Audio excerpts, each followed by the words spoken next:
If you choose to go with e-commerce over a payment form, check out the other video on that if you don't know the difference. There's some big options, just big categorical options I want to help you differentiate between. One is hosted solutions, things you can just go sign up for, things like Shopify, and just have an account. They take care of everything. You put in your products, blamo, you've got a store. The other that we work with most commonly is WooCommerce. This is the prevalent e-commerce extension in the WordPress environment.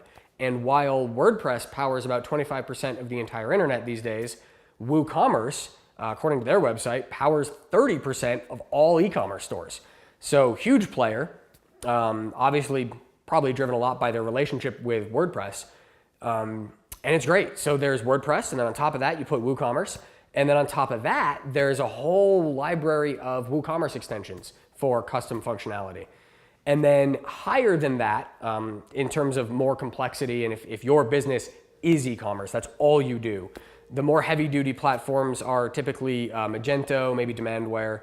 So if you're thinking about building something, and a store, and you're trying to select between e-commerce platforms, you need to consider what it's worth to you and how customized and robust it needs to be. The hosted solutions are much more on the worry-free side, not dissimilar to when we were talking about WordPress.com versus WordPress.org. The Shopify approach is similar to the WordPress.com approach. It's hosted, they take care of everything, and it just works. But you're limited in your options for customization. Then there's the self-hosted solution, so your WordPress.org equivalent, and that's WooCommerce.